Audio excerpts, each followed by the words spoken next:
Hello everyone, how's it going? Elliot here again. In today's video, I'm going to be doing a bit of a refurb on this Nintendo GameCube controller. I think the Wavebird is an absolutely awesome controller. It's very, very comfortable. The whole thing is just the perfect ergonomic controller. If you haven't felt one yet, you definitely should. They do actually make aftermarket ones now, which is hopefully going to come in handy for me because it didn't come with a receiver. I picked this thing up for £5. It was actually a local purchase, which my friend Gattis filmed and caught on film. So here's a quick clip of that.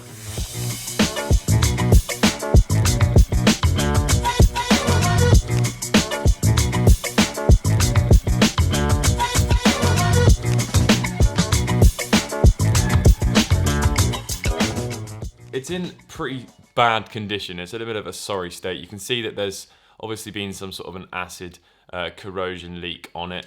So I'm not sure how much of it's going to be able to be cleaned. If you take the battery cover off, then you can really see the rust inside, and it's not very nice at all. But what I thought we should do is chuck some batteries into it, see if the power indicator works, and then just take the whole thing apart and clean it. A lot of people ask me, how do I get into repairing and refurbishing stuff?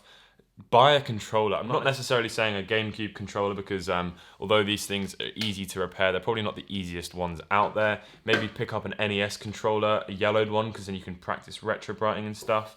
So here's a couple of Energizer batteries. I wouldn't be surprised if this doesn't work just because of the sheer amount of rust. But let's give it a little go. We'll just give them a little wiggle. Oh, okay, well it is already on. So there we go. The power indicator does work. Now, as I said, I do need to get a receiver for this, so I'm not going to be able to fully test it. But if you haven't joined my Facebook page, then what I'll do is I'll order one or I'll borrow one, give it a little try, and you can find the results on there. Although the chance of this thing not working is going to be very slim. It's just going to be a case of giving it a nice clean, which will be a very fun thing to do.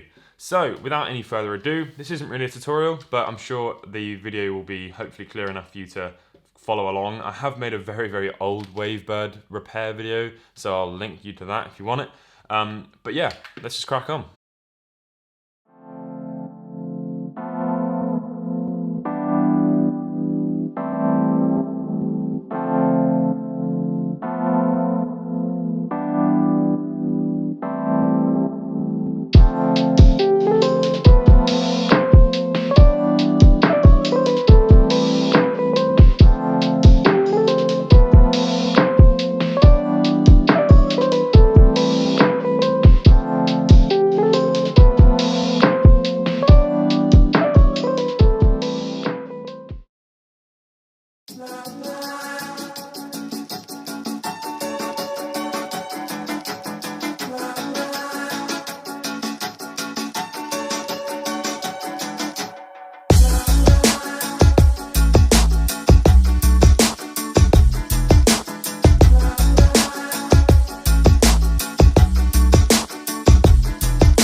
Well, that is going to conclude this video then. As you can see, it's come out looking very, very nice. And I'm really, really happy with the results. For £5, I really couldn't pass this down, even though I didn't have a receiver.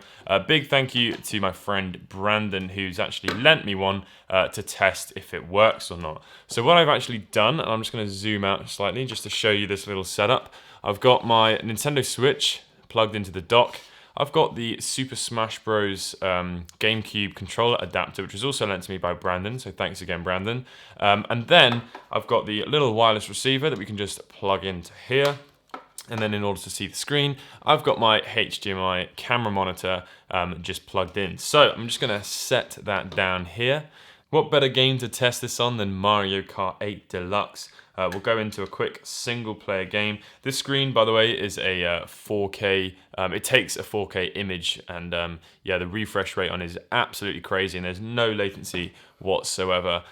So that means that this is gonna look rather good. So immediately, I mean, the controller works. We need to check the joystick and stuff, but all the buttons up here seem to be working fine. We can test the L and R buttons too. But yeah, I mean, so far, £5. It's cleaned up very, very nicely. There's a few little bits of sort of dirt and some scuffs that are around, but who really cares? It looks fantastic. So let's try the... to see if this works. Obviously this doesn't have a speaker, but that's fine. Nintendo will probably copyright claim the video if I play any noise. Yeah, so everything works. The L and R buttons seem to work absolutely fine. The B button works to brake as well. The start button obviously works as well. And yeah, I mean, it is a very, very viable way to play Super Mario Kart.